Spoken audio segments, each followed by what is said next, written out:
France Maghreb 2. Auditrices, auditeurs, bonjour et bienvenue dans votre rendez-vous de fin d'après-midi. C'est votre talk du Grand Forum jusque 18h en ce mercredi 6 septembre. J'espère que vous allez bien avec monsieur Jean-Marc Zébélus. Comment va-t-il? Bonjour Christophe, bonjour à tous les auditeurs et auditrices. Ça va très bien. Comme une petite rentrée, tranquillou. Avec un programme, ma foi, encore des plus complets aujourd'hui jusque 18h. Avec tout à l'heure notre grand quiz du LGF. Sais-tu ce qui a gagné cette semaine? Je crois savoir qu'il y avait une paire de Ray-Ban à gagner. Exactement, une paire de Ray-Ban à gagner, offert par Entrevue Optique du côté de Villepinte, qui nous offre et vous offre une paire de Ray-Ban chaque soir d'une valeur maximum de 169 € à choisir dans le magasin. Et pour ceux qui peuvent aussi appeler de province pour jouer, on peut les envoyer. Donc allez-y, n'hésitez pas, ça sera tout à l'heure dans le cadre du quiz du LGF à partir de 17h30. Mon cher Jean-Marc, ton coup de cœur sera... Alors mon coup de cœur, ça va être une belle surprise. Très bien. Dans la team, dans la playlist de la team LGF aujourd'hui, un petit Jason Derulo, c'est ce que tu nous as réservé tout à l'heure en featuring avec Nicki Minaj, qu'on écoutera donc tout à l'heure. Et puis le zapping, bien sûr. Ton avis tranché, tu vas nous parler de la CAF, la caisse d'allocation familiale. Ouais, un petit peu le petit processus, comme ça on va faire un petit topo dessus, quoi. Très bien. Et puis à 17h, on recevra Sakina de l'association AMEB pour parler de la situation des plus dramatique des Rohingyas, la minorité la plus persécutée au monde du côté de la Birmanie, des Rohingyas qui fuient au Bangladesh. Plusieurs pays s'élèvent aujourd'hui et des musulmans qui manifestent un petit peu partout dans le monde. Alors cherchez pas trop en France, il y en a pas vraiment.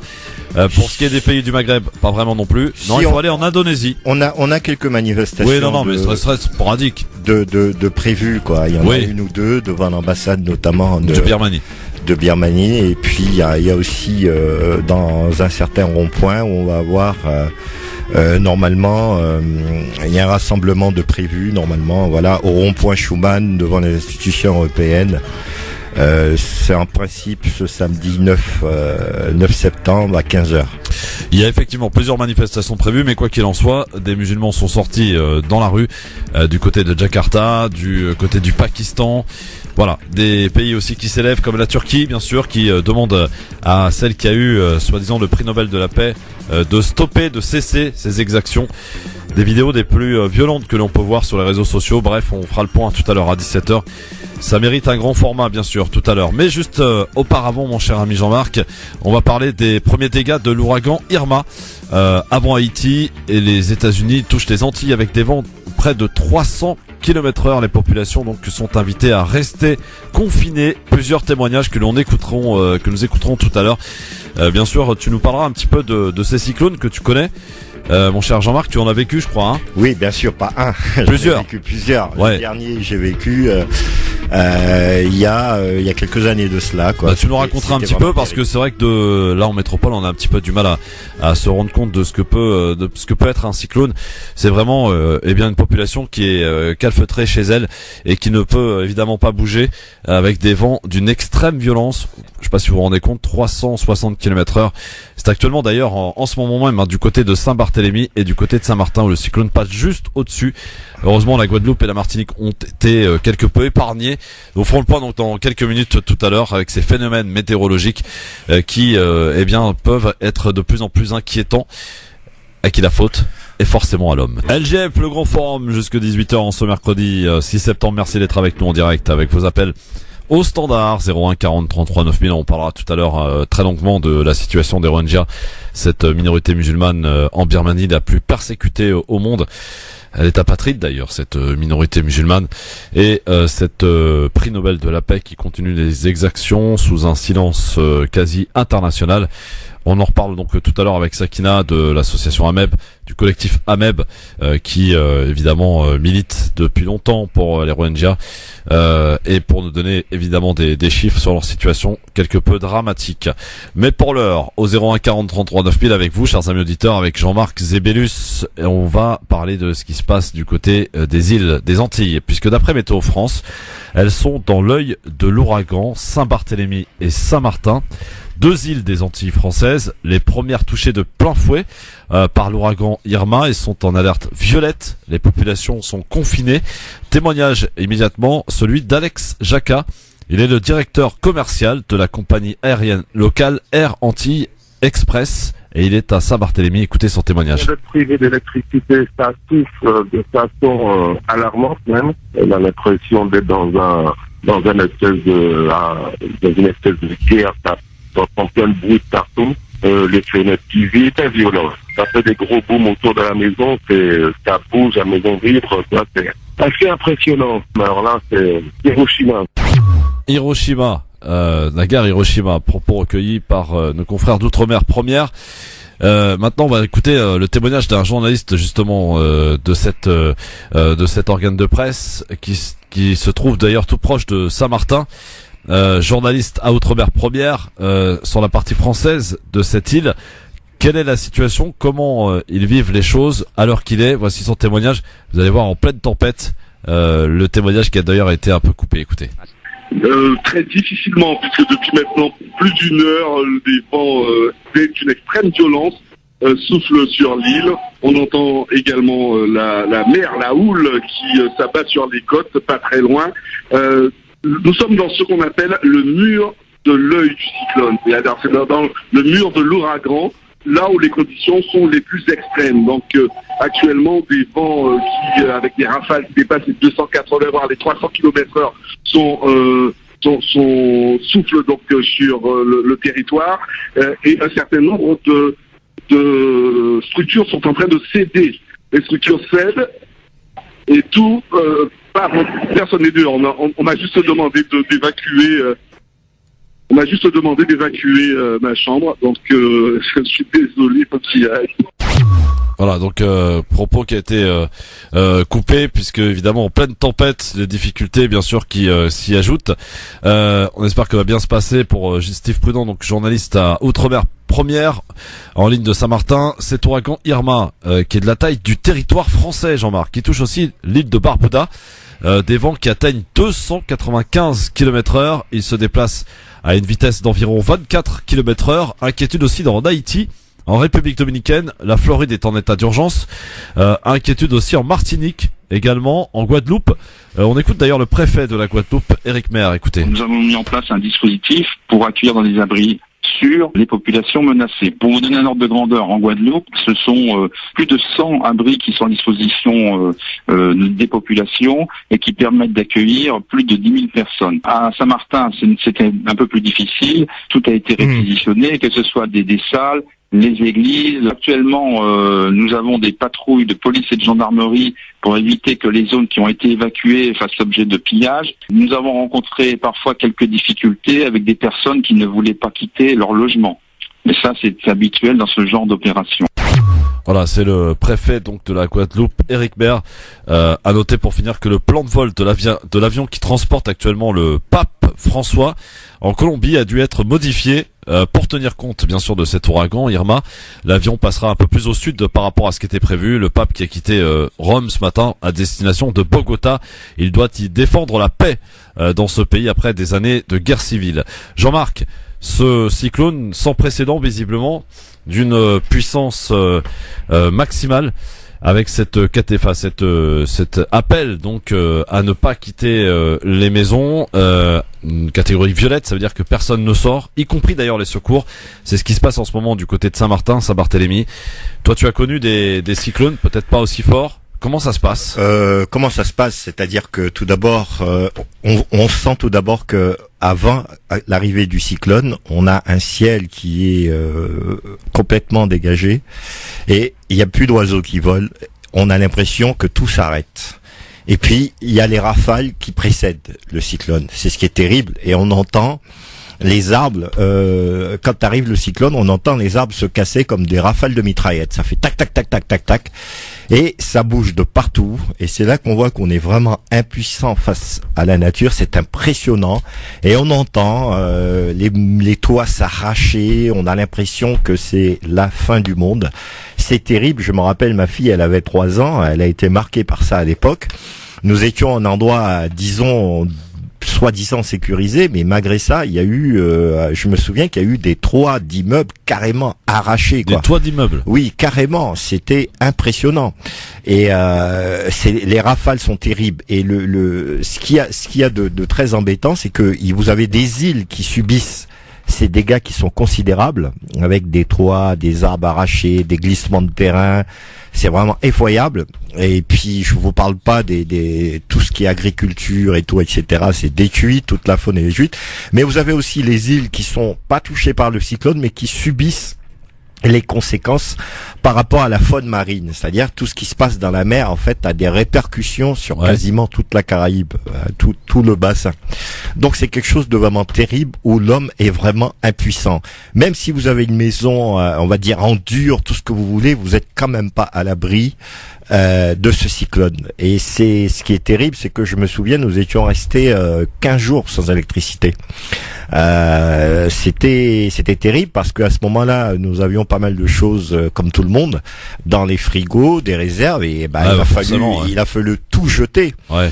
Et c'est très compliqué. Et pour s'approvisionner, les magasins sont pris d'assaut. Il y a des magasins qui sont inondés, eux aussi, qui en subissent les conséquences. On subit quelque chose de vraiment terrible. Mais bon, c'est pas le premier. Alors c'est quoi un cyclone exactement? C'est l'air chaud qui provient une certaine masse, qui provient de la mer des Caraïbes, avec une eau de plus en plus chaude d'ailleurs. C'est ce qui fait qu'aujourd'hui on a des cyclones de plus en plus violents. J'ai envie de dire que nous avons deux écoles. Nous avons une école qui dit que c'est cyclique, c'est-à-dire que la nature ça revient d'ici quelques siècles, etc. Et il y a l'autre école qui dit que c'est l'effet de l'agissement de l'homme qui fait qu'on connaît tous ces problèmes. Bon, moi dessus, j'ai pas d'avis partagé. Tout ce que je sais, c'est qu'on doit quand même aussi respecter la nature et faire attention par rapport à toutes les productions d'effets de serre que nous commettons et tout, etc. Je pense que ça a aussi un rôle, si minime soit-il. Mais un cyclone, c'est vraiment quelque chose de terrible. C'est quelque chose qu'on n'a pas envie de vivre tous les jours ou qu'on souhaite pas vivre, parce que c'est vraiment terrible. Et en plus, quand vous avez le cyclone, après le cyclone, vous avez encore des rafales de vent qui sont aussi terribles, qui sont pires encore. Alors quand on regarde un petit peu la carte de ce cyclone qui avance à une vitesse de 24 km/h, il est passé sur le côté de la Martinique, un peu plus près de la Guadeloupe. Ce qui fait que bon, pour l'heure, ces deux îles ont été un peu épargnées, bien qu'il y ait eu quand même des vagues impressionnantes. La Guadeloupe a quand même eu quelques rafales. C'est-à-dire que le cyclone amène avec lui, c'est un tourbillon en fait qui crée des rafales. Donc la Guadeloupe a eu aussi un petit peu de dégâts par rapport à ces rafales. Mais l'inquiétude est sur Saint-Barthélemy ou sur Saint-Martin, parce que là, il passe juste au-dessus. Saint-Barthélemy, oui, tout à fait. Bon, Saint-Barthélemy, ils auront certainement des dégâts, mais c'est quand même des gens qui ont on va dire des maisons assez souvent, on va dire assez, je dirais pas adaptées, mais bon, qui rentrent un petit peu dans les normes. Ce qui est moins le cas sur Saint-Martin et puis sur la Guadeloupe, la Martinique. Alors comment une maison, comment une fenêtre peut résister à des vents qui peuvent atteindre a priori jusqu'à 360 km/h? Vous imaginez ce que ça peut? En fait, le truc, c'est il faut surtout pas que que les rafales, que le vent pénètre dans la maison.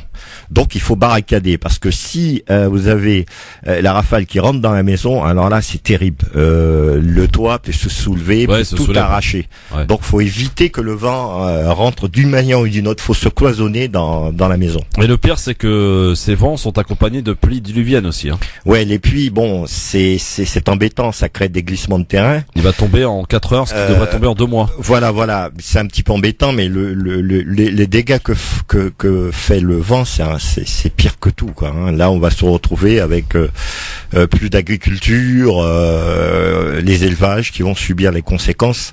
Ça va être un moment très difficile à passer. Est-ce que les autorités françaises mettent tout en œuvre justement pour faire face? Alors, ils font, enfin c'est une île, hein. On a d'un côté 200 000 habitants, 100 000 habitants, 400 000 habitants, voire plus. Mais le souci, c'est que c'est loin, c'est à 8000 km.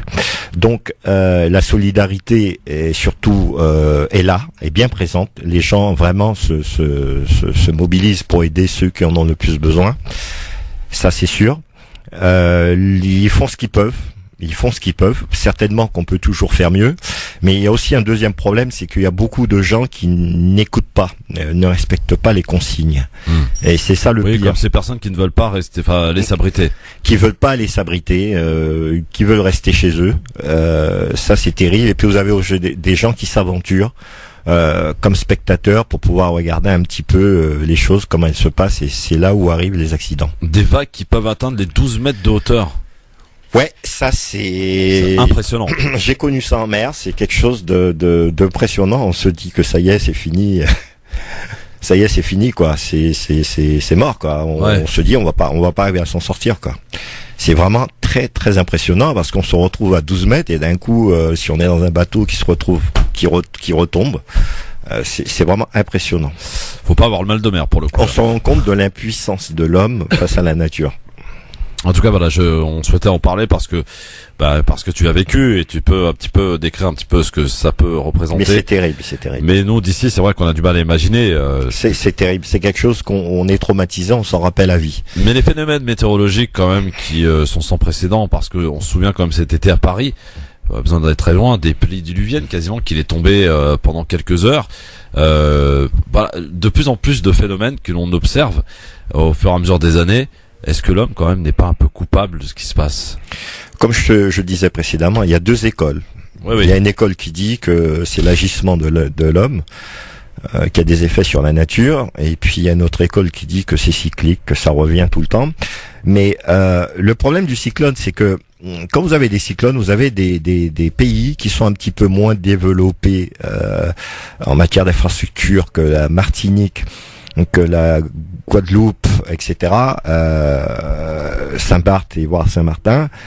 Vous avez un pays comme Haïti, quand ils ont un cyclone, c'est un pays qui a beaucoup de soucis au niveau économique. Justement, Haïti qui est en alerte. Hein. Et on souhaite de tout cœur qu'ils soient pas touchés parce que là, ça va être pire pour eux, parce c'est beaucoup des maisons en bois, il y a beaucoup de bidonvilles. Donc là, c'est le dégât assuré. Et justement, ce cyclone qui, après être passé au-dessus de Saint-Barthélemy et Saint-Martin, va se diriger justement vers la République dominicaine, vers Haïti, puis la Floride. Ça risque Haïti, Santo Domingue, ça risque d'être encore pire, les dégâts humains et matériels. Voilà, bon, on va suivre ça de très près évidemment. On souhaitait en parler pour expliquer un petit peu ce que c'est, puisqu'on a du mal à comprendre ce genre de phénomène. Alors c'est vrai que la Guadeloupe, la Martinique, toutes les Antilles en général connaissent régulièrement ce type de cyclone, mais là c'est quand même d'une rare violence que ce cyclone Irma, donc qui traverse actuellement à l'heure où nous parlons, jusque ce soir 18h heure de Paris visiblement, les Antilles.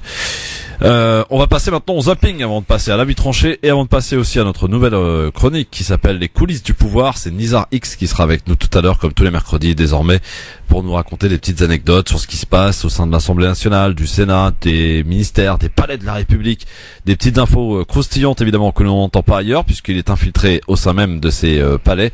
Des petites infos donc tout à l'heure à 17h. C'est un rendez-vous unique exclusif France Maghreb 2 donc à retrouver. Ça s'appelle les coulisses du pouvoir, 17h, et puis après nous recevrons Sakina de l'association AMEP pour parler évidemment d'une situation des plus dramatiques, celle des Rohingyas que connaissent actuellement donc la Birmanie. Alors on va passer maintenant au zapping. On va commencer d'ailleurs, hier matin c'était une rentrée musclée pour Jean-Luc Mélenchon, le patron de la France Insoumise, au micro de Jean-Jacques Bourdin à propos de violences policières. Écoutez plutôt ces échanges quelque peu musclés. Non, je n'ai pas traité monsieur Cazeneuve d'assassin. J'ai dit d'ailleurs à l'époque, à mon 11e discours, au moment où son nom m'échappe, ça arrive à tout le monde, j'ai utilisé une périphrase et j'ai dit que le mot était disproportionné. J'ai pas dit que j'avais traité d'assassin, j'ai dit qu'il s'est occupé d'organiser l'assassinat. Pourquoi? Parce que l'excès de matériel, les tirs tendus, les grenades offensives... Tirs tendus au Venezuela, c'est la spécialité de la police vénézuélienne. Hein. Voilà, la police. Écoute, vous êtes un ignorant, parce qu'il n'y a pas une police, il y a une police d'État, il y a une police fédérale et une police municipale. Alors les forces de l'ordre, si vous voulez. Voilà. Monsieur, vous avez bien dit ce que vous aviez à dire? Non. Alors voilà, monsieur. Combien y a-t-il de gens en France qui sont en prison parce qu'ils ont utilisé de manière disproportionnée la force? Combien? Je sais pas. 0. Rémi Fraisse est mort par hasard. À Bure, le gars a reçu une grenade dans sa chaussure par hasard. Personne n'est en prison, aucune procédure. Au Venezuela, il y a 33 policiers qui sont en prison pour usage disproportionné de la force. Il y en a 13 qui sont en procès. Alors, c'est combien d'opposants en prison au Venezuela? Monsieur Bourdin. Je pose la question, vous me parlez des 13 policiers. Mais qui monsieur sont Bourdin, oui. au Venezuela, les gens qui stockent des armes et des cocktails Molotov vont en prison. Le Venezuela est trop gentil. Je vais vous donner un exemple. Il y a eu un Choc putsch électrique, passage à tabac, menace de viol et de mort. Vous êtes sûr? On est opposant et qu'on est en prison au Venezuela. Voilà. D'accord. En Birmanie, c'est un paradis. Au Brésil, non mais J'ai jamais attendez. dit ça. Mais vous avez vérifié ça? Où c'est écrit? Mais Où vous l'avez dans trouvé? le rapport de l'ONU. Voilà. Alors si c'est le rapport de l'ONU, je suis d'accord avec l'ONU et je dis que c'est pas bien et je ne suis pas d'accord. Et ça a été comme ça pendant 20 minutes, hein. Échange musclé avec Mélenchon et Bourdin, mon cher Jean-Marc. Je pense que c'est un petit peu dommage que il soit aussi borné. Faut reconnaître qu'il se passe des choses qui sont pas normales. Et de deux côtés, il y a toujours eu des problèmes au Venezuela. Même le prédécesseur du président en place avait été aussi destitué puis est revenu au pouvoir.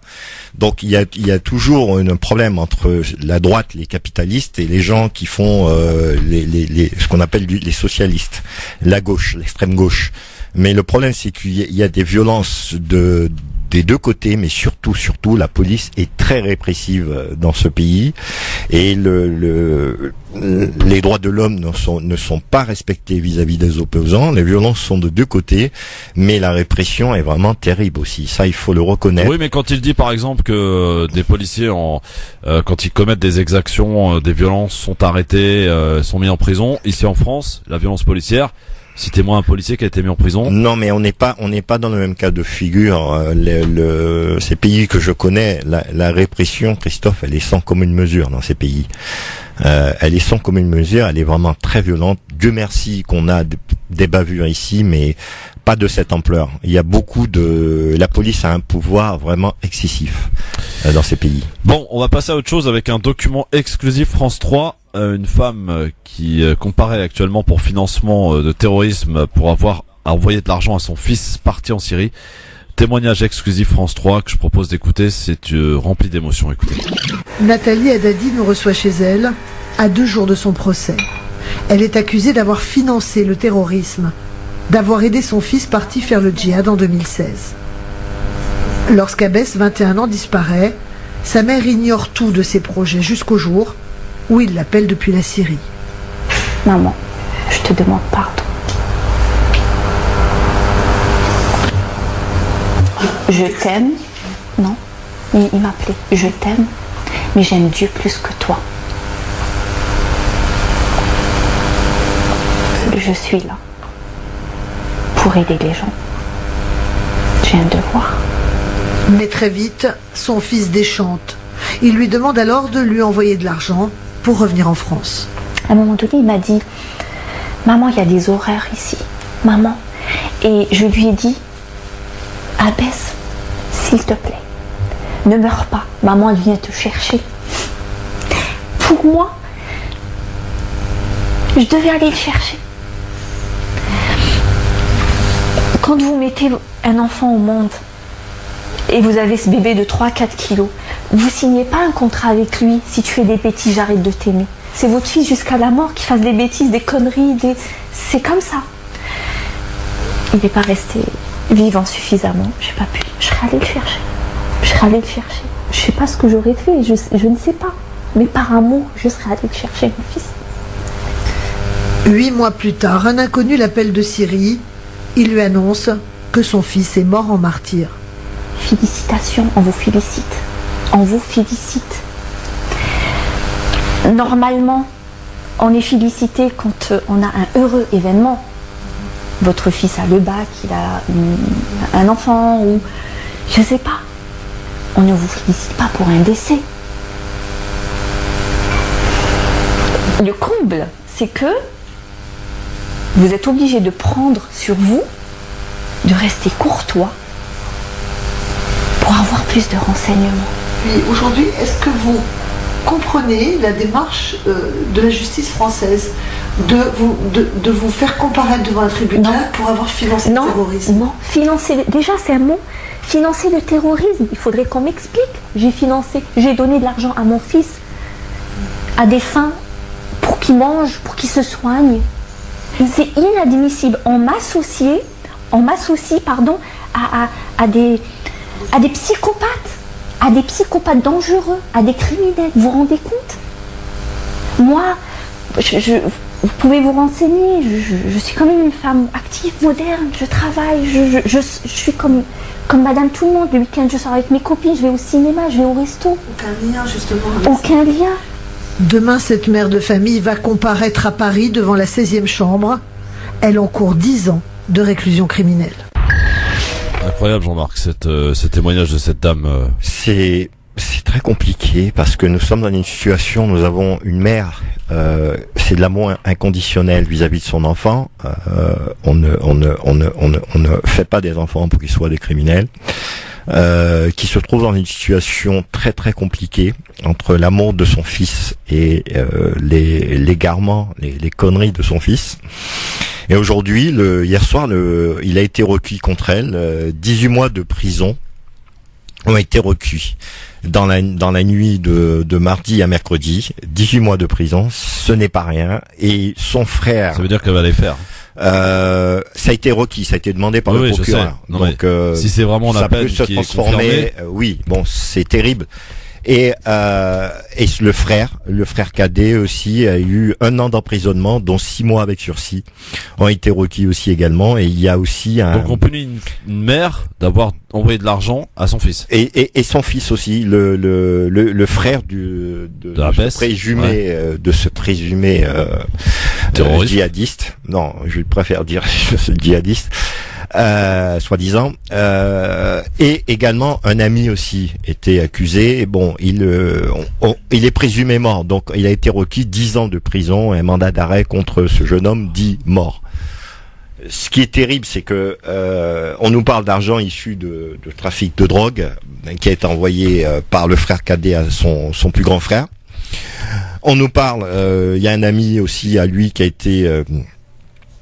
été aussi, on a requis contre lui 3 ans de prison avec un mandat de dépôt contre son meilleur ami, dit du djihadiste.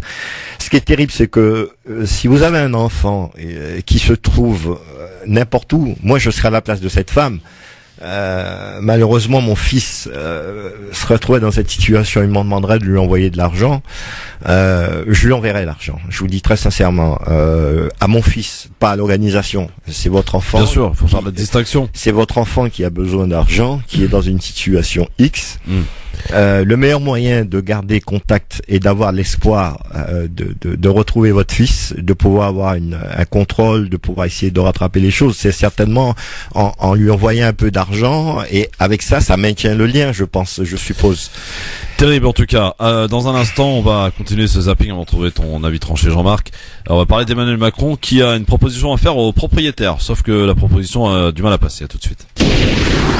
LGF, le grand forum jusque 18h avec Jean-Marc Zébellus aujourd'hui. Dans quelques minutes, on va accueillir Sakina de l'association AMEP pour parler de la situation des Rohingyas. Vous pourrez évidemment appeler pour poser vos questions 01 40 33 9000. Juste auparavant, l'avis tranché, notre nouveau rendez-vous dans quelques minutes aussi. Ça s'appelle les coulisses du pouvoir avec Nizarix qui est infiltré au sein même des palais de la République pour nous donner quelques anecdotes, quelques coulisses de ce qui s'y passe réellement. On fera le point avec lui pour parler un petit peu de la rentrée.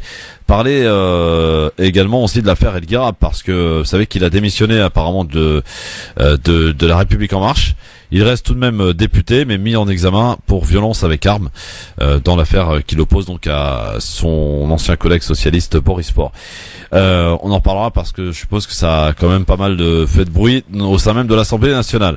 Dans le zapping pour la suite, mon cher Jean-Marc, cette annonce qui avait été faite au milieu de l'été, qui avait fait d'ailleurs grand bruit, la décision de baisser les APL, les aides au logement, eh bien pour compenser cette baisse, le président de la République en personne a lancé hier un appel à tous les propriétaires pour qu'ils réduisent de 5 € les loyers de leur appartement. Écoutez Emmanuel Macron. J'ai été surpris du silence collectif de ne pas appeler les bailleurs sociaux, les propriétaires à baisser de 5 € le prix du logement. C'est ça la responsabilité collective. J'appelle publiquement tous les propriétaires à baisser de 5 € le loyer par mois. Si on veut accompagner les locataires, l'État n'a pas à payer tout.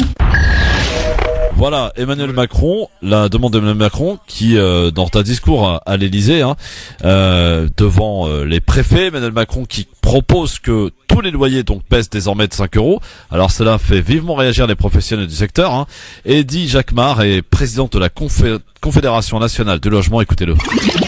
Je crois que M. Macron croit véritablement au Père Noël. Ça, c'est de la démagogie, c'est que des paroles en l'air, et il n'y a aucun propriétaire qui va appliquer cette décision de baisser le loyer parce que l'APL a baissé. Non, mais je crois vraiment qu'on rêve. Le gouvernement actuel de M. Macron ne semble pas vouloir résoudre la crise du logement telle que nous le proposons. Construisons massivement du logement social à un prix abordable, encadrons les loyers. Là, M. Macron, qui prenne son stylo et qui prenne un arrêté pour baisser les loyers et ne pas faire appel à un vœu pieux, non.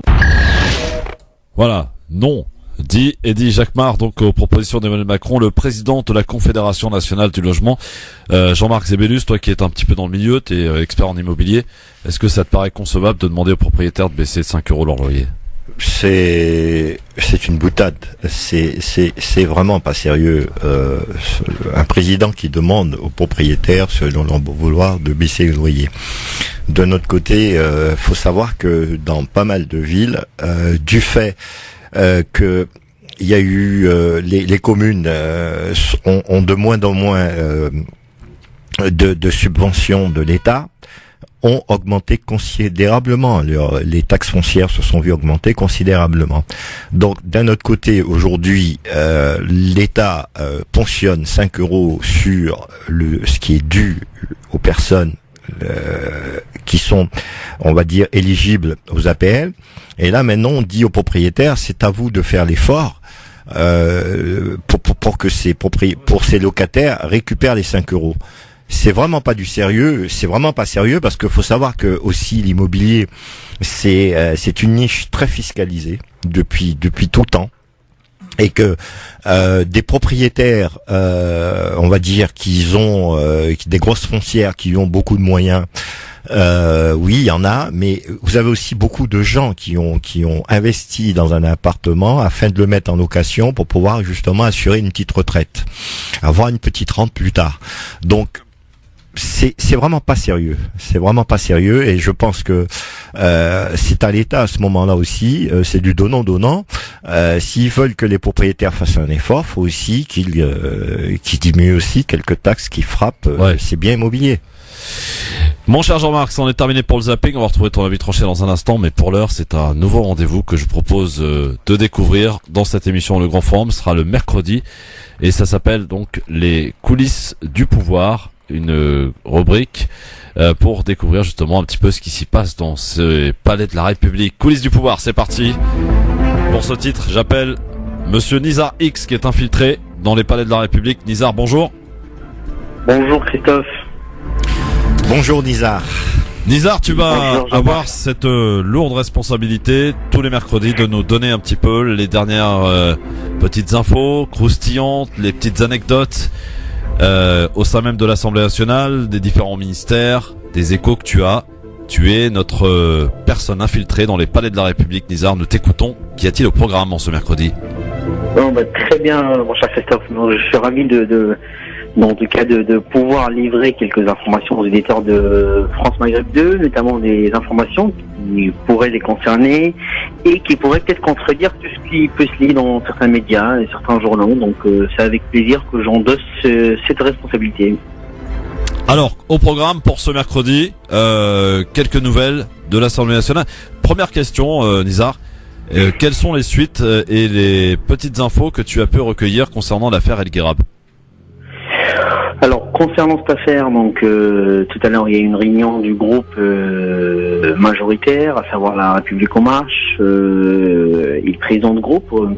Ferrand, a abordé notamment le cas d'un de leurs collègues, en tout cas M. El Guerab, qui a rappelé les faits en disant qu'il ne se prononce pas tant que la justice n'a pas fait son travail, que les torts ont été des deux côtés et surtout qu'il accepte la démission pour se mettre en retrait, pour surtout préparer sa défense de manière plus sereine, sans entacher la réputation du groupe La République en marche.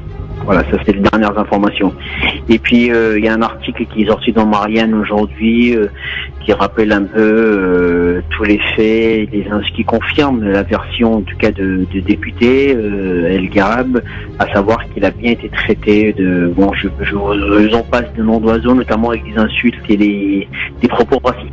Des propos à caractère racial, effectivement. Ce que n'y justifie en rien, évidemment, et n'excuse en rien la violence portée par El Garab contre Boris Faure. 30 jours d'ITT, c'est quand même impressionnant. C'est pénal. Ouais. Il en a 5 en retour. Hein. Oui. Alors, Nizar, quelles sont les dernières rumeurs, les petites infos croustillantes que tu nous ramènes des palais? Alors vous savez, c'est le Palais Bourbon et tout ce qui l'entoure, ce sont des rencontres animées, notamment aujourd'hui à la visite du Premier ministre, on va dire surprise. Il a fait un petit coup de tête, une petite visite surprise au groupe de la majorité pour essayer de déminer tout ce qui est dit sur les ordonnances, tout ce qui est dit sur le régime RSI, toutes les annonces qui ont été faites récemment, pour essayer de dire aux députés que j'ai besoin de vous pour faire de la pédagogie et pour bien expliquer tout ce que j'ai annoncé depuis ma rentrée. Donc voilà, et c'était un peu aussi un petit clin d'œil de dire vos collègues futurs candidats, enfin en tout cas les candidats sénatoriales, ont besoin de vous. Voilà un peu ce qui s'était dit dans la réunion. J'annonce aux auditeurs qu'ils pourront à partir de la semaine prochaine poser des questions au 01 40 33 9000 si toutefois vous avez des questions à poser sur un décret, une loi, un rôle d'un député, quoi qu'il en soit. Ou une information tout court. Eh bien vous pourrez appeler Nizar mercredi prochain pour lui poser toutes vos questions au 01 40 33 9000. Qu'y a-t-il d'autre peut-être pour cette rentrée? Est-ce qu'il y a des sujets qui sont en discussion, qui risquent d'être chauds? Et deuxième question, la France insoumise est-elle toujours aussi en forme pour cette rentrée? Alors d'abord par rapport au sujet, donc il y a un sujet qui retient toutes les attentions, c'est forcément les ordonnances. Ça a été annoncé, l'accueil, quoi qu'on en dise, a été quand même un peu moins agressif que ce que attendait le gouvernement. Donc on regarde, même si pour éviter, enfin je veux pas dire favorable, mais en tout cas certains syndicats ont rangé leurs armes pour l'instant par rapport aux ordonnances. Et puis il y a le sujet qui va certainement faire politique, qui est en train d'être discuté dans un groupe, vous savez, parce qu'il y a un texte de loi avant qu'il arrive à la séance de l'Assemblée nationale, il est discuté par un groupe des députés, ce qu'on appelle en commission des députés spécialistes. Donc il y a le texte sur la sécurité intérieure, qui va faire certainement politique. Vous savez, monsieur le président de la République, monsieur Emmanuel Macron, avait annoncé la fin de l'état d'urgence, qui va être remplacé par un texte de loi permanent, on peut dire, ce que certains détracteurs appelleraient l'état d'urgence permanent.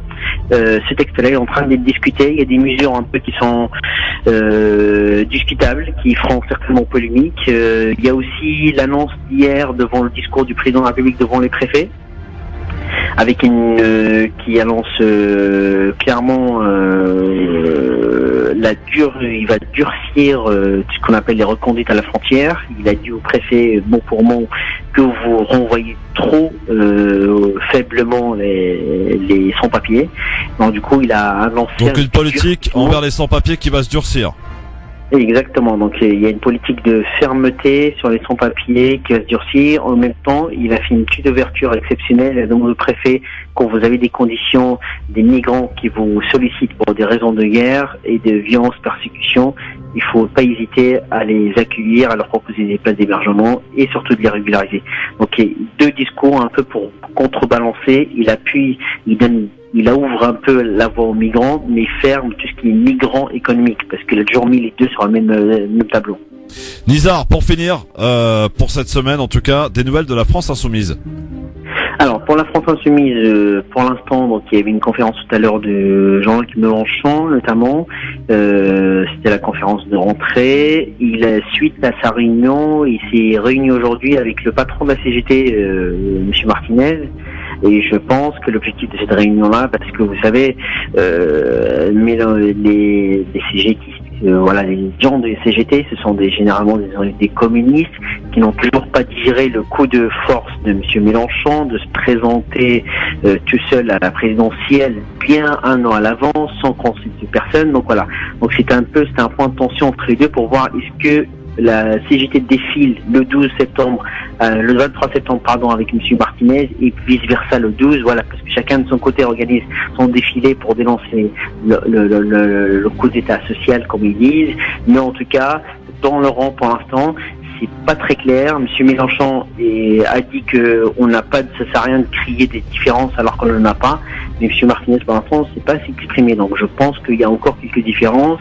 Et je vous rappelle juste l'épisode il y a quelques mois, juste avant la présidentielle, quand Mélenchon était parti, était dans le starting bloc, les responsables du parti communiste, du PCF, avaient dit non pour une candidature commune avec M. Mélenchon, sauf qu'ils ont consulté la base, c'est-à-dire les adhérents ont voté contre.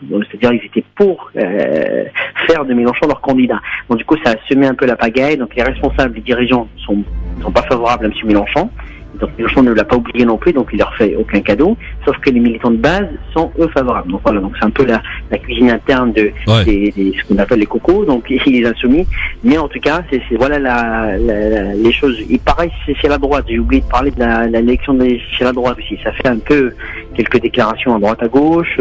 On attend avec ça a été décalé. Alors ça devait être, vous savez, ce qu'on appelle les constructifs, Christophe. Oui. C'est-à-dire des gens qui restent à droite, mais qui se tiennent Macron, qui sont moins durs avec Macron. Ouais. Et donc, du coup, c'était prévu qu'ils soient exclus. Vous voyez? Oui. Qu'ils soient exclus des Républicains. Sauf que la décision est tombée ce matin, parce que certains députés, quand un député, quand vous êtes rattaché à votre parti politique, vous rapportez 40 000 € annuellement. Donc du coup, les Républicains, c'est une question d'argent au final cette fois. Toujours. Donc du coup, le trésorier des Républicains, Daniel Fasquelle, et il a décidé de ne pas exclure tous les députés LR qui font partie du groupe des constructifs à l'Assemblée nationale. Pourquoi? Pour la simple et bonne raison, parce qu'il rappelle, c'est des questions d'argent. Sinon, il faut préparer les sénatoriales. Ils ont 50 millions d'euros de dettes, les Républicains. Donc à un moment donné, il va falloir les financer tout cela. Ouais, donc c'est bien beau les convictions, mais quand on n'a pas d'argent pour les défendre, c'est pas beau. C'est autre chose. Bon, Nizar, la semaine prochaine, tu nous ramènes des infos croustillantes là. Hein. T'essayes d'avoir des nouvelles de Manuel Valls, tiens par exemple. Manuel Valls fait partie des 44 députés et en octobre, il aura sa décision de recours. C'est chaud, apparemment c'est chaud. Ah bon? 44 députés concernés, c'est un record, Christophe. Eh ben tu nous donneras plus d'informations la semaine prochaine pour savoir pour Manuel Valls, pour qui ça chauffe. Bien sûr. Nizar X qui sera avec nous. Juste une question, une remarque. Manuel Valls qui était absent, mais quand je dis absent, de l'Assemblée nationale depuis le mois de juillet. Qui? C'est quasi moi de Manuel Valls qui mais pas du tout à l'Assemblée. Là, on se pose toujours la question. Où est Emmanuel Valls? Recherche, donc avis de recherche. Il n'est pas à l'Assemblée nationale, ni en réunion de groupe, parce qu'il est apparenté à la République en marche. Personne ne le rencontre, et même dans l'hémicycle. Et vous pouvez la regarder dans ses votes. Il y a des votes sur son site internet, sur le site de l'Assemblée nationale. Ce sont des votes par délégation. C'est pas marqué, mais ce sont des gens qui ont voté pour lui. Et ce mec se présente comme député. Bon, merci beaucoup Nizar. Rendez-vous la semaine prochaine pour d'autres infos croustillantes. Et je rappelle aux auditeurs qu'ils pourront évidemment t'interroger pour avoir de plus en plus d'informations. 01 40 33 9000, Tâche de pas te faire démasquer, mon cher Nizar. Avec plaisir. Au revoir. En sous-marin. Voilà, toujours. Au revoir, Jean-Marc. Merci, au revoir. Voilà, Nizar. Hop, on l'a libéré. C'est bon. Il peut retourner enquêter auprès des différents palais de la République. Chaque mercredi, il nous donnera pour vous, amis auditeurs, auditrices, en exclusivité, des nouvelles du palais pour les coulisses du pouvoir. On va passer maintenant, si vous le voulez bien, avant d'accueillir notre invité et avant de jouer aussi au quiz du LGF. Dans un instant, une paire de Ray-Ban à vous offrir. 01 40 33 9000 pour vous inscrire maintenant tout de suite. 01 40 33 9000 pour gagner une paire de Ray-Ban offerte par Entrevue Optique. Mais pour l'heure, voici l'avis tranché de Jean-Marc Zébélus. 5, 4, 3, 2, 1, 0. Alors piétinez-moi, allez-y. Mon cher Jean-Marc, pour nous parler aujourd'hui de la caisse d'allocation familiale. Les aides au logement, qui sont des prestations sociales qui va permettre aux ménages à faible revenu d'accéder à un logement ou d'y se maintenir, qu'ils soient locataires ou éventuellement accédant à la propriété. Alors, on constate que le montant va dépendre du revenu, de la situation de la famille, également du loyer et éventuellement des remboursements d'emprunt. du bénéficiaire ainsi que l'âge de la personne, et puis va entrer en considération aussi de la santé, le critère de la santé, l'invalidité, éventuellement le type de logement, foyer, appartement, chambre meublée ou non, etc. Donc il existe 3 types d'aides qui sont les APL, les ALF et les ALS. Historiquement, l'allocation au logement familial, l'ALF, a été créée en 1948. C'était pour aider les familles à supporter l'encadrement, l'augmentation des loyers, qui avait été engendré par la loi de 1948 qui organisait la sortie de l'encadrement de ces loyers. C'est-à-dire que sous cette loi, vous aviez un prix par rapport au mètre carré que vous ne pouviez pas dépasser. C'est vrai que les loyers, ils étaient vraiment très faibles. Et cet encadrement de loyer était depuis 1914. L'allocation logement social, ça a été créé l'ALS elle-même a été créée en 1971 pour aider des ménages qui, sans enfants, ne pouvaient bénéficier de l'ALF, qui n'étaient pas éligibles, mais qui étaient considérés comme des personnes vulnérables. Les personnes âgées, les personnes handicapées, ensuite des jeunes travailleurs, ceux qui débutaient dans la vie, les chômeurs, ceux qui bénéficiaient du RMI. Les APL ont été créées, quant à elles, en 1977 par la réforme dite Barre, qui visait à privilégier les aides à la personne au détriment des aides à la pierre, qui prédominaient depuis 1950, dans le cadre de la politique du logement.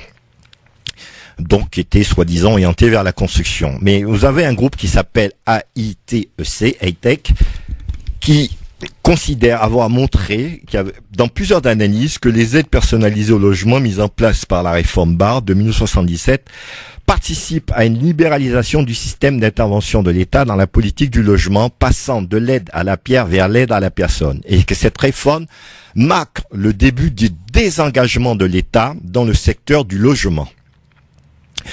Enfin, au début des années 90, l'allocation de logement social a été étendue à tous les ménages ne bénéficiant pas des APL ni de l'ALF. Cette réforme a pu être les étudiants ont pu bénéficier de cette réforme. Lors de cette création de personnalisé du logement de 77, son montant était beaucoup plus élevé que celui de l'allocation du logement ALF, ALSF. Depuis les années 90, les modalités d'attribution de ces 2 types d'aides ont été progressivement rapprochées. Actuellement, la principale différence qui subsiste sont les suivantes. La nature du logement. Si l'aide personnalisée au logement APL va bénéficier très exactement aux occupants de certains logements, logements locatifs, conventionnés, etc., tout ce qui est HLM ou pas. Le montant de l'aide personnalisée au logement, APL de location du logement ALF et ALS sont identiques en location en foyer, mais demeurent différentes de foyer en accession à la propriété. Le mode de versement, l'aide personnalisée au logement, était systématiquement versée en tiers payant, donc au bailleur ou au prêteur, et vient réduire le montant versé par le locataire. C'était une contribution au bailleur. Pour l'accès d'un prêteur, l'allocation de logement ALF ou ALF peut être versée soit directement au bénéficiaire, soit en tiers payant également. Mais il est fort de constater que, à compter du 1er janvier 2015, les règles de financement des aides personnelles au logement ont été modifiées. En 2015, les aides personnelles au logement seront cofinancées par l'État à hauteur de 11 milliards d'euros environ, les employeurs 3 milliards d'euros et par les régimes de prestations familiales 4 milliards d'euros. 43% du total des indus identifiés en 2013 par la caisse prestataire sont de 1,57 milliard de francs pour la caisse nationale des allocations familiales, le CNAF, qui en verse la quasi-totalité. Elle représente un coût de gestion qu'on peut estimer à environ 600 millions de francs, soit 3,5% de leur coût total. Ces prestations engendrent par ailleurs une fraude qui peut être estimée environ à 280 millions d'euros, soit 28% du total des fraudes détectées par la CNAF. Alors, ce qu'il faut savoir, c'est que on a un manque de logements en France criant.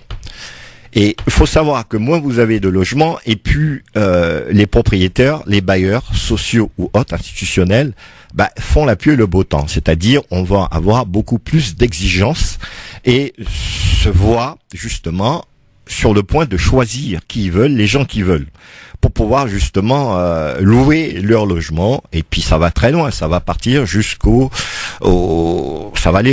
va rentrer même dans le racisme, parce qu'on veut pas certains ennemis, on veut pas des gens de certaines confessions, etc. Mais le problème qu'il y a, c'est que en France, vous avez moins de 50% de gens qui sont propriétaires de logements, comparativement à l'Espagne où ils sont à plus de 60%, au Portugal, etc. et à d'autres pays. Donc l'État se cache derrière quelque chose où ils sont défaillants, c'est-à-dire le manque de construction de logements, notamment de logements sociaux pour permettre les gens de pouvoir justement habiter dans un logement digne de ce nom. La deuxième chose qui est très très très importante, c'est que nous avons beaucoup de prélèvements de part et d'autre.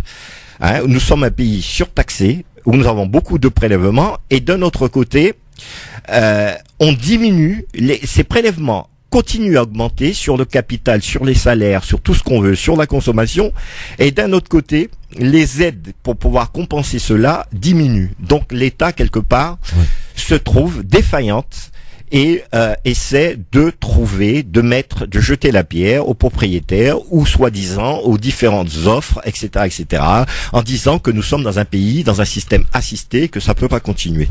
Merci Jean-Marc pour cet avis tranché concernant la caisse d'allocation familiale. Dans un instant, avant d'accueillir Sakina pour parler des Rohingyas, avant d'écouter aussi une chanson choisie par Jean-Marc Zebellus dans la playlist de la Team LGF, on va jouer avec Mohamed et Nadia. Salut Mohamed. Ouais, salut. Salut Mohamed, bonjour Nadia. Bonjour Mohamed. Comment?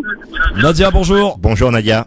Bonjour. Bonjour à vous deux. Ne bougez pas, on se met la pub tout de suite et dans un instant, on joue au quiz du LGF pour vous offrir à Mohamed ou à Nadia une paire de Ray-Ban offert par Entrevue Optique. À tout de suite. France Maghreb 2, France Maghreb 2. Merci d'écouter France Maghreb 2, le grand forum LGF avec vos appels évidemment en direct. On va parler de la Birmanie, des Rohingyas avec Sakina qui s'installe, qui est arrivée dans le studio, que l'on salue d'ailleurs, de Ameb pour parler de la situation des plus inquiétantes des Rohingyas avec Jean-Marc Zebellus bien sûr.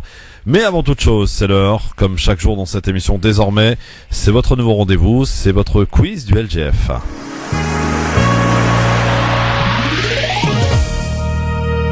Avec toute cette semaine, une paire de Ray-Ban à vous offrir d'une valeur maximum de 169 €, offert par Entrevue Optique au 27 avenue Édouard Branly, 93 420 Villepinte. Le numéro de téléphone 01 49 63 01 46. Sur Facebook, Entrevue Optique IC. C'est ouvert du mardi au samedi. Et pour jouer avec nous aujourd'hui, j'accueille Mohamed. Bonjour Mohamed. Bonjour. Bonjour Mohamed, tu nous appelles d'où? Eh ben écoute, je t'appelle natif du Pas-de-Calais, mais je t'appelle de la route encore une fois. Ah, il retourne sa chance, il a perdu hier, notre ami Mohamed. Ouais, tout à fait. Il a perdu face à Karim qui a gagné sa paire de Ray-Ban hier. Et il va tenter sa chance face à Nadia. Bonjour Nadia. Oui, bonjour Christophe. Nadia qui nous appelle d'où? De Val-de-Marne. Alors on a fait connaissance avec Mohamed hier. Est-ce que Nadia peut se présenter un petit peu aux auditeurs de France Maghreb 2? Je m'appelle Nadia, j'habite le Val-de-Marne, à Brie-sur-Marne. Je suis à la recherche d'un emploi et voilà. Ah, vous cherchez dans quel domaine? Bah écoutez, moi je fais esthéticienne coiffeuse, mais là je cherche dans n'importe quel domaine. D'accord, bah écoutez, votre numéro de téléphone pourrez nous le donner à la fin du jeu, on sait jamais, d'accord? On sait jamais. Bon, honneur aux dames, j'ai envie de dire, hein, mon cher Mohamed, t'es d'accord? Oui, bien sûr, ça m'embête même de jouer contre une dame, parce que j'aime marquer l'honneur. Eh oui, c'est comme ça. Bon, alors, prière de pas m'appeler quand je suis en émission, c'est quand même incroyable, non? Hein, c'est hallucinant. Bon, alors on y va Nadia? On y va. Je déclenche un chrono d'une minute et tu vas pouvoir durant cette petite minute répondre à moins 5 questions, d'accord? D'accord. Allez, c'est parti. Mohamed. Oui. Fais pas de bruit. Bon, je te mets en attente parce que tu fais trop de bruit. Donc on va mettre tout de suite Nadia. C'est parti. On joue Nadia et je te souhaite évidemment bonne chance. Merci. Première question Nadia. Quelle est la superficie de la France en incluant les territoires d'outre-mer? Est-ce 543 998 km² ou 675 416 km²? 675 000... Très bien. Qui est devenu maire de Londres en mai 2016? Est-ce Theresa May ou Sadiq Khan? C'est Dick Khan, j'entends très mal. Où se situe la Valette? Est-ce à Malte ou à Chypre? À Chypre. Rentrée scolaire 2017, où s'est rendu Emmanuel Macron dans une école? À Soulac ou à Forbach? À Forbach. Et enfin, en quelle année la République française a-t-elle été fondée? En 1789 ou 1792? 1789. Très bien. Comment tu le sens, Nadia? Je sais pas. Hier, je vous ai écouté et j'ai répondu pratiquement à toutes les questions. Ah bah ouais, mais il y a le direct, hein, c'est comme ça. Ouais. Mohamed, tu le sens comment pour Nadia? C'est une bonne réponse. Bon, eh bien ne bouge pas, Nadia. On va passer maintenant à notre ami Mohamed et on fera le topo et les résultats juste après. Mohamed, essaye de fermer la vitre là parce qu'il y a beaucoup de bruit autour de toi. Tout est fermé, tout est fermé. C'est parfait, on y va. Est-ce que tu es prêt, mon cher Mohamed? Bien sûr, je t'écoute. Tu vas tenter de faire mieux qu'hier. On va essayer. Allez, c'est parti, on y va. Top départ. Première question, combien y a-t-il de joueurs dans une équipe de rugby? 13 ou 15? 15, pardon. 15, c'est ton dernier mot. Quel pays a construit un mur de barbelés en 2015 pour contenir l'afflux des réfugiés et des migrants? Est-ce la Hongrie ou la Serbie? La Hongrie. Chopin a passé une grande partie de sa vie en France. Mais de quel pays est-il originaire, Chopin? Est-ce l'Autriche ou la Pologne? Pologne. Quel pays est à l'origine de Singapour en 1819? Est-ce le Royaume-Uni ou la France? Voilà, le Royaume-Uni. Et enfin, quel club de foot détient le record de nombre de victoires en Ligue des Champions? Est-ce le Real Madrid ou le FC Barcelone? Barcelone. Bon, Jean-Marc, comment tu le sens là pour nos deux amis là? Je sais pas, j'ai l'impression que Nadia est pas mal. Ah ouais? Exactement. Bon, allez, c'est parti. C'est parti, Nadia, on va vérifier ça tout de suite. Le meilleur score donc remportera cette paire de Ray-Ban offert par Entrevue Optique. Première question que je t'ai posée, Nadia. Quelle est la superficie de la France en incluant les territoires d'outre-mer? Tu m'as répondu 675 416 km². C'est une bonne réponse. Wow. Mon cher ami Mohamed, combien y a-t-il de joueurs dans une équipe de rugby? T'as hésité mais t'as fini par dire 15. C'est une bonne réponse. Un partout. Merci. Deuxième question posée à Nadia. Qui est devenu maire de Londres en mai 2016? Tu m'as répondu Sadiq Khan et tu as parfaitement raison, Nadia. Ça fait 2 points. Oh. Mohamed, quel pays a construit un mur de barbelés en 2015 pour contenir l'afflux des réfugiés et des migrants? Est-ce la Hongrie, la Serbie? Tu m'as répondu là. Hongrie. La Hongrie, c'est une deuxième bonne réponse. 2 partout. Nadia. Oui. Où se situe la Valette? Tu m'as répondu Chypre. Eh ben non, c'était Malte. Ah oui, c'est vrai. Eh oui. Bon, Oui. attends, rien n'est perdu. Mohamed, Chopin a passé une grande partie de sa vie en France. Mais de quel pays est-il originaire? Tu m'as répondu là. Pologne. Et c'est une troisième bonne réponse. Oh. Attends, ne bouge pas, Nadia. Nadia, Voilà, rentrée t'as scolaire. gagné. Rentrée scolaire 2017. Où s'est rendu Emmanuel Macron? Tu m'as répondu Forbach. C'est une nouvelle bonne réponse. Ça nous fait 3 partout, hein, c'est ça, hein. Ouais, Vous c'est écoutez ça. bien. Bon, attention, tout va se jouer sur cette question. Nadia, en quelle année la République française a-t-elle été fondée? Tu m'as répondu 1789 Non. ou 1792. Malheureusement, c'était 1789. Mais j'ai dit 1789. Elle a dit 1792, pardon. C'était la bonne d'accord, réponse. oui. Bah oui. D'accord.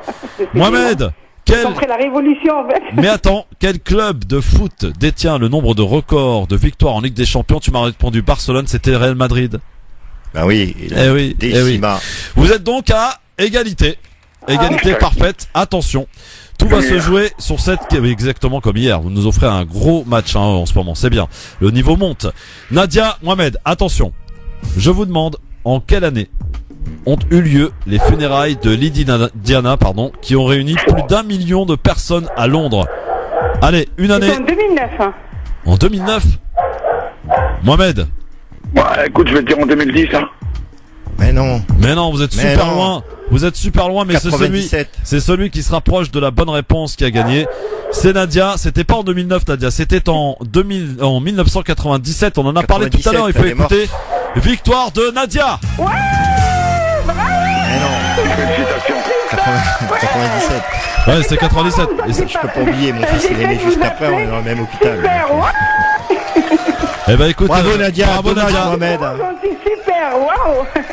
Voilà, bah merci beaucoup en tout cas Mohamed, t'as retenté ta chance, t'as encore perdu mon ami, hein, mais en tout cas tu nous as offert un beau match, hein, bravo. Je vais revenir à la charge. T'as intérêt, oui. Le mec il lâche rien. J'ai une belle paire de Ray-Ban, Mohamed, elle est vraiment super. Bon, en tout cas merci Mohamed, et bonne route. Félicitations à Nadia et puis à bientôt. À bientôt Mohamed. Merci beaucoup. Salut à toi Mohamed. Nadia, bravo. Merci beaucoup. Je Donc- suis très contente et je suis ravie d'avoir joué avec vous et d'être passée à l'antenne puisque je vous écoute depuis des années, Christophe. Eh ben écoutez, merci Ça fait beaucoup plus Nadia. que 20 ans que je vous écoute. Même je Wow. vous ai écouté Voilà, sur bah. une autre radio. Ouais, bah c'est bien ça, c'est les fidèles parmi les fidèles, bravo Nadia. Ah non, mais Récompensé aujourd'hui puisque je rappelle que cette paire de Ray-Ban est offerte par Entrevue Optique au 27 avenue Édouard Branly 93 420 Villepinte. Tu pourras aller la choisir sur place Nadia, je pense, t'habites pas très loin. oui, pas très loin, Bon. non. Alors, je rappelle que vous pouvez joindre Entrevue Optique au 01 49 63 01 46. Sur Facebook, c'est Entrevue Optique IC à la fin, ouvert du mardi au samedi. Et on va te recontacter, Entrevue Optique va te recontacter pour choisir ta paire de Ray-Ban d'une valeur maximum de 169 €. Donc, tu auras largement le choix, ma chère Nadia. Bravo encore, ne quitte pas, on va prendre tes coordonnées. Merci beaucoup Christophe et merci beaucoup à toute l'équipe et je vous félicite pour vos émissions qui nous réveillent et qui nous donnent une conscience extraordinaire. Merci beaucoup Nadia, ne Merci quitte pas beaucoup, ma chère amie. Christophe, vraiment. À bientôt, merci beaucoup. Bravo Nadia, en tout cas, pour cette belle victoire. Dans un instant, on va accueillir Sakina sur France Maghreb 2. On va ouvrir le dossier important des Rohingyas. Mais pour l'heure, on va écouter la chanson choisie par Jean-Marc Zébellus dans le cadre de la playlist de la team LGF. Quelle est cette chanson et pourquoi tu as choisi de nous faire écouter cette chanson, Jean-Marc? Oh, ça me fait penser à l'été, ça me fait penser un petit peu à la Caraïbe en ce moment qui vit des heures assez sombres, tout simplement. Alors c'est qui, c'est quoi? Vas-y, présente. C'est soit là par Jason Derulo, Nicki Minaj, etc. Jason Derulo, Nicki Minaj à l'instant sur France Maghreb 2, un titre qui cartonne en ce moment, hein, Jean-Marc. Hein, Oui, tout à fait. Faut le dire. Tout à fait, ça cartonne. Bon, c'est sympa, c'est frais, quoi, c'est rigolo. Bon, merci beaucoup en tout cas pour cette belle découverte. Maintenant, on va parler, messieurs, dames, de la situation en Birmanie. Avec que se passe-t-il exactement sur le terrain? Aung San Suu Kyi, la chef, vous le savez, du gouvernement birman, estime qu'il y a une sorte de désinformation incroyable. Hein. Elle accuse des terroristes Rohingyas, carrément, de donner une vision trompeuse de la crise. On va tâcher d'y voir un petit peu plus clair avec Sakina qui est avec nous. Bonjour Sakina. Bonjour. Bienvenue, bien près du micro, voilà. Comment ça va Sakina? Ça va, merci. Merci de m'avoir accueilli. Alors une situation des plus dramatiques que connaît donc cette minorité musulmane, l'une des plus persécutées au monde en ce moment, et depuis d'ailleurs quelques années maintenant, sauf que là aujourd'hui c'est au travers de maisons brûlées et c'est des moines, des bouddhistes qui se comportent avec un comportement sans précédent, sous un silence international, on a un peu l'habitude, mais sous un silence aussi de cette prix Nobel de la paix. D'ailleurs, une pétition a été lancée pour lui retirer ce fameux prix Nobel de la paix. Quelles sont les nouvelles du terrain, Sakina? Alors aujourd'hui, ça se limite même plus aux moines bouddhistes, puisque actuellement, on va dire, les carnages qui se passent dans l'état d'Arakan sont faits carrément par la junte militaire. Donc c'est carrément l'armée qui aujourd'hui poursuit les civils, est amené à violer des femmes, tuer des enfants. En fait, voilà. Donc aujourd'hui, ça ne se limite même plus, on va dire, aux moines bouddhistes. Ouais. Donc au niveau des chiffres, on a...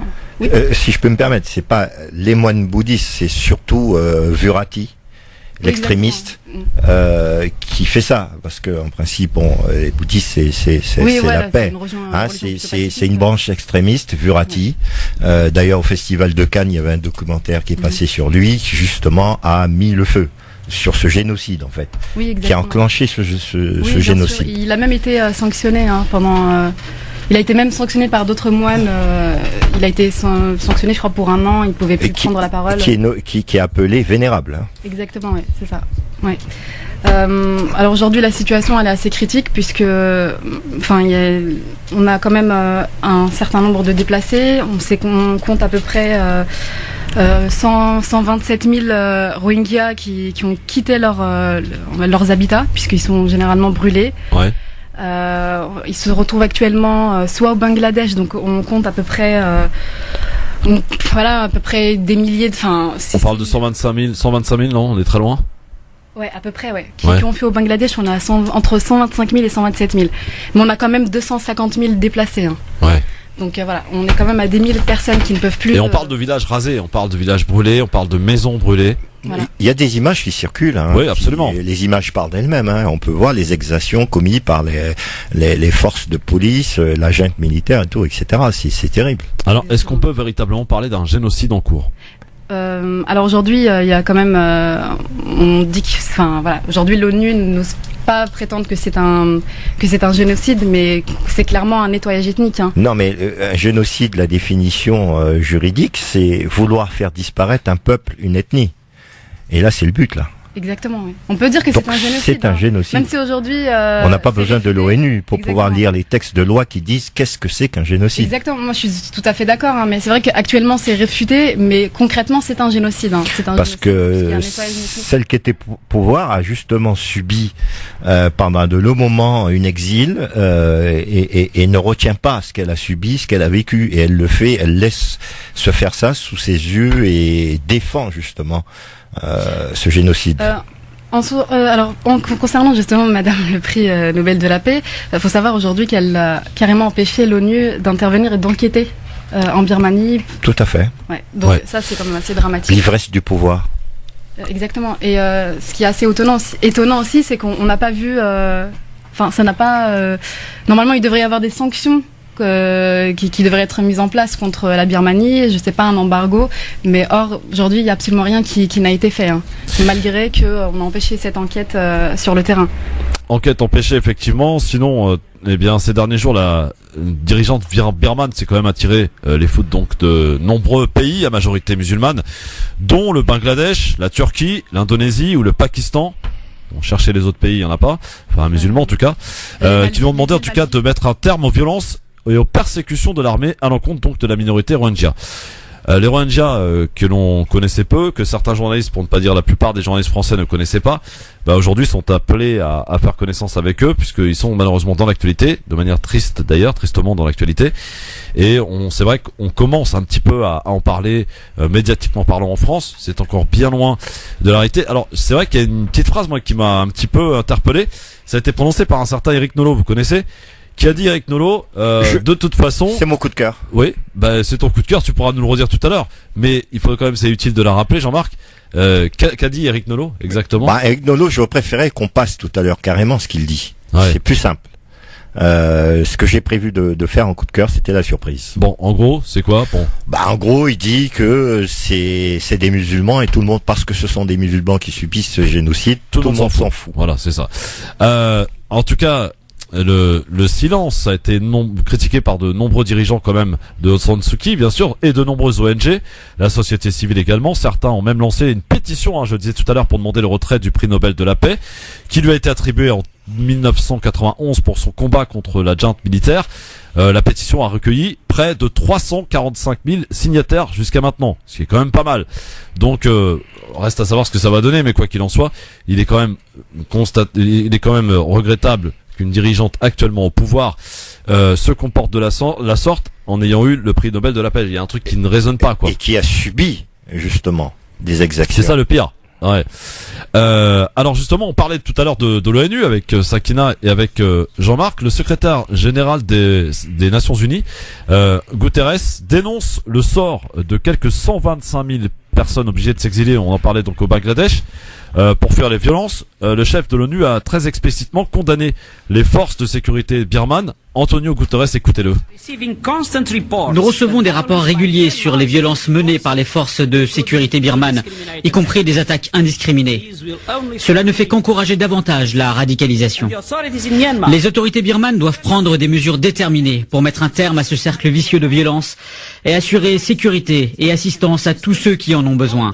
Je les exhorte à assurer un accès humanitaire sans entrave aux opérations de secours. Dans le même temps, il n'est plus possible de retarder la mise en place d'un plan d'action efficace pour traiter les causes profondes de la crise.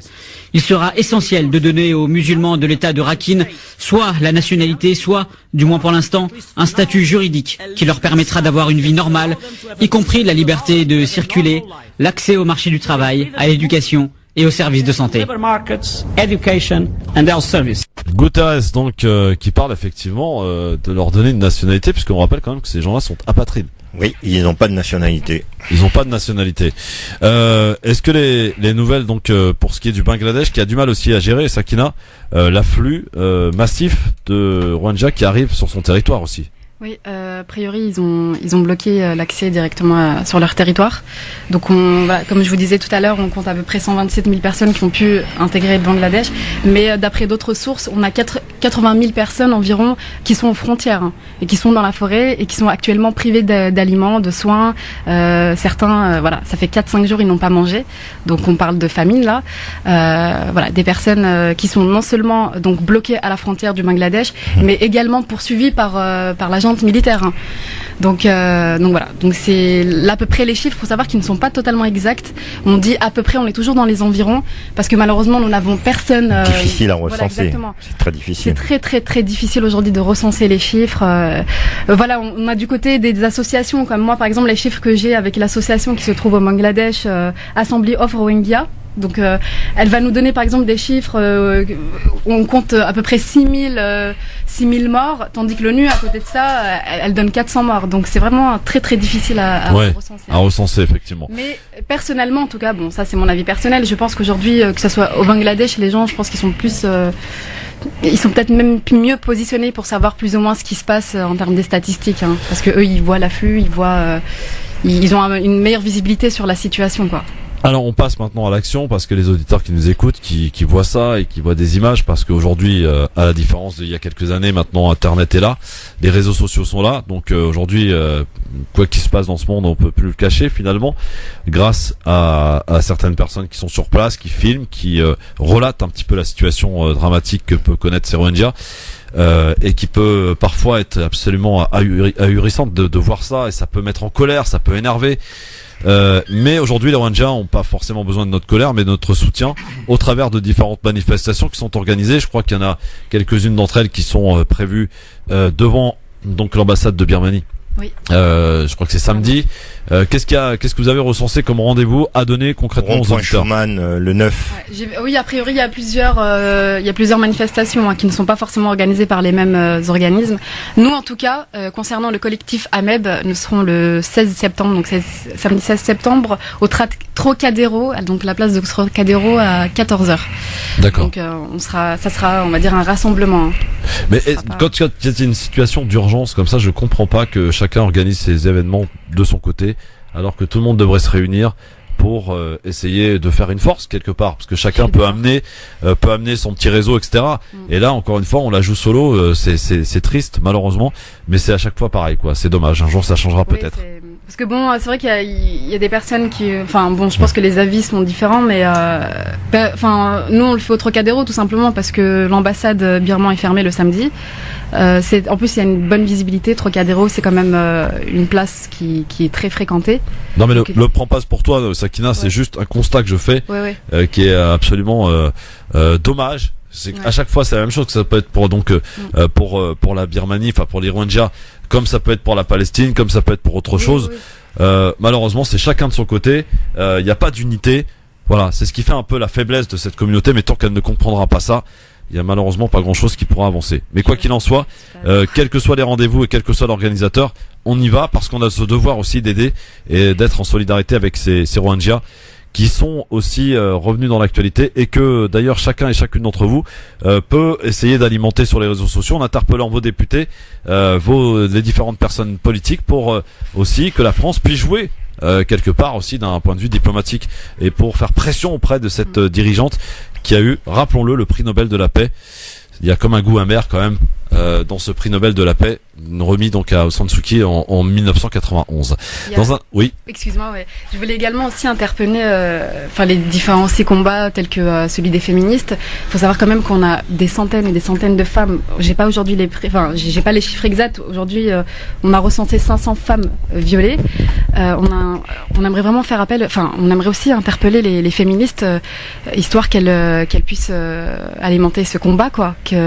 Parce que c'est quand même dramatique. Aujourd'hui, on a je vois ce que tu veux dire. Ouais. On a des interviews. On a des interviews de femmes qui expliquent qu'elles ont été violées par 2-3 soldats devant leurs frères, devant leur père. Je pense que c'est vraiment très, très très grave. C'est pour ça que personnellement, je vous invite vraiment à nous rejoindre lors de la manifestation qui est organisée le samedi 16 septembre à 14h au Trocadéro.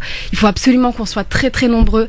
C'est très important. Il faut mettre une certaine pression. J'appelle également la communauté bouddhiste parce que on a aussi un autre problème aujourd'hui qu'on rencontre, c'est que on a peut-être des membres de la communauté musulmane qui ont tendance à peut-être montrer du doigt la communauté bouddhiste, et on aimerait peut-être pour justement, on va dire, ne pas faire cette amalgame. Ouais. Voilà, appeler également la communauté bouddhiste à soutenir, à nous soutenir, à dénoncer leur comportement. Voilà, exactement. Ne bouge pas, Sakina, on se fait la pub rapidement et on conclut dans un instant pour être le plus précis possible, le concret possible avec donc cette manifestation et rappeler le sort et justement le coup de cœur qui est en lien avec ce dont on parle, avec celui de Jean-Marc Zébélus. C'est Eric Nolot qui a parlé et qui a bien parlé pour une fois. Enfin, ça arrive de temps en temps.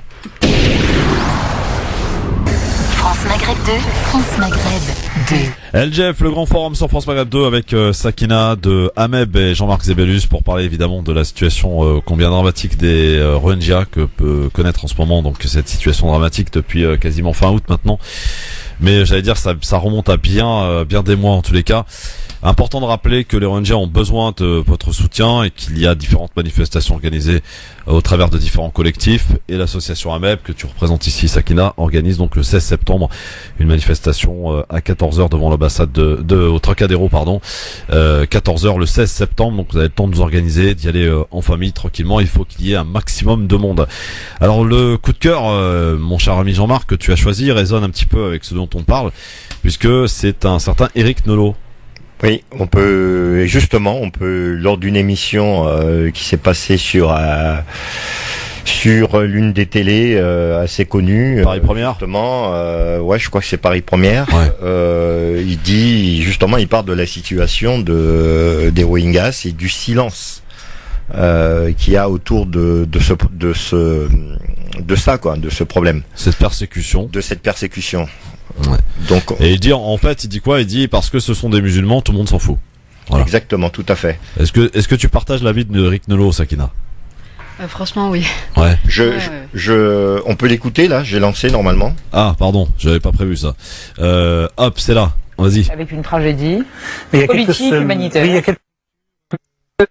pas très loin du sud-est, on reste dans le sud-est asiatique, en Birmanie, avec une tragédie politique, humanitaire. Oui, il y a quelques semaines, il y a eu un magnifique documentaire de Barbet Schroeder, le vénérable W, où il montrait les monstrueuses persécutions de la minorité musulmane de Birmanie, à la fois par les extrémistes bouddhistes, parce que ça existe, et par les autorités de Birmanie.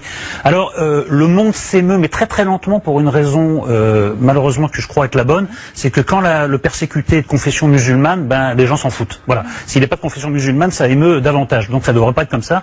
Tous les persécutés devraient avoir la même attention. Et ce qui est le plus consternant dans l'histoire, c'est que ça ressemble beaucoup à un génocide et que le chef d'État en Birmanie, c'est Aung San Suu Kyi, qui, elle, a subi la persécution de la paix, je crois bien, et qui sait ce que c'est que d'être très silencieuse. Non, mais elle est complice. Elle est complice puisqu'elle pourrait intervenir, en tout cas, calmer un peu les militaires. Mais c'est un génocide qui est en train de se produire sous nos yeux. Ça dure depuis. Eric Nolot, voilà, qui donne un petit peu sa vision, qui est quand même très éclairée pour le coup. Effectivement, elle est plus que complice, Aung San Suu Kyi, puisqu'elle accuse même. Alors, elle dit, en parlant des Rohingyas, des terroristes qui donnent des fausses informations concernant la situation. Donc, non seulement elle est complice, mais en plus elle devient aveugle. Alors. Ma chère Sakina, juste une petite chose à rappeler pour les auditeurs qui nous écoutent. Qu'est-ce qu'il faut retenir? Donc la situation des Rohingyas est évidemment des plus dramatiques et inquiétantes. Il faut se mobiliser, c'est avant tout très important. Est-ce qu'il y a par exemple une page Facebook que tu peux nous donner où on peut retrouver différentes informations sur ce qui se passe, peut-être pas au quotidien, mais en tout cas qu'on puisse suivre de près cette situation les concernant? Oui, bien sûr. Alors nous, sur notre page Facebook, on diffuse l'actualité de la Birmanie, donc toute l'année. Donc là, c'est quoi la page? C'est le collectif Halte Massacre en Birmanie. Collectif Halte au Massacre en Birmanie. Allez liker la page évidemment, et pour vous tenir informé de ce qui s'y passe, de ce qui se passe en Birmanie plus que jamais au cœur de l'actualité. Nous avons également un site internet www.collectif-ameb.fr. Donc là, vous avez également des différentes informations, tout ce qu'on fait, de l'actualité. Vous avez également toutes nos actions. Voilà. Donc nous avons un site, nous avons un Twitter aussi. Ouais. Voilà. Donc Twitter, site internet et également page Facebook. Au top de la technologie, bravo Sakina, en tout cas merci beaucoup. Tu reviendras évidemment si la situation l'exige, et en tout cas on rappellera le rendez-vous que Ameb fixe à tout le monde, c'est le 16 septembre, c'est à 14h et c'est au Trocadéro. À très bientôt Sakina. Merci. À bientôt. Bon courage, merci beaucoup. Merci Sakina, bonne continuation. Merci Jean-Marc Zébellus. Demain, dans cette émission du Grand Forum, on ouvrira une page concernant le Levothyrox, ce médicament qui concerne les personnes atteintes de problèmes de thyroïde. Puisqu'en effet, vous n'êtes pas sans savoir que ce médicament a été, on a changé un peu la dose durant ces quelques derniers mois, et que ça a des effets secondaires chez beaucoup de patients, perte de mémoire, perte de la vue, et que évidemment il y a des actions de mener. Alors on sera avec une endocrinologue demain pour nous expliquer un petit peu les recommandations à suivre pour ceux, et ils sont nombreuses en tout cas, ces personnes atteintes donc de problèmes de thyroïde, et on parlera donc de ce médicament qui, suite à son changement de dose, a des effets secondaires très importants. On aura des témoignages de patientes et une endocrinologue donc qui nous racontera un petit peu qu'est-ce qu'il faut faire si on rencontre toutefois ces symptômes demain dans cette émission, avec Jamel Larmory qui sera avec nous entre 16h et 18h. Merci Jean-Marc, merci Sakina, merci à tous bien sûr de votre fidélité. Il est très exactement sur France Maghreb 2 et partout ailleurs en France 18h, le flash, le rappel de l'actualité. Marine Garel, bonsoir. Bonsoir à tous. Une opération antiterroriste à Villejuif dans le Val-de-Marne cet après-midi. La section antiterroriste du parquet de Paris a ouvert une enquête après la découverte aujourd'hui dans un appartement d'éléments pouvant entrer dans la composition d'explosifs. Les enquêteurs ont trouvé des bouteilles contenant de l'acide sulfurique, de l'acétone, de l'eau oxygénée, des composants électriques, des piles, des bassines. C'est un artisan qui intervenait pour des travaux dans cet immeuble qui a donné l'alerte. De la documentation en arabe à caractère religieux a également été retrouvée. La section antiterroriste de la brigade criminelle parisienne et la direction générale de la sécurité intérieure, la DGSI, ont été saisis de cette enquête, ouverte pour association de malfaiteurs terroristes criminels et détention, transport et fabrication de substances explosives. 2 hommes ont été interpellés par la BAC au Kremlin-Bicêtre. Saint-Martin et Saint-Barthélemy frappés de plein fouet par l'ouragan Irma. Les dégâts sont considérables. Selon le gouvernement, l'aéroport de Saint-Martin est fermé jusqu'à vendredi.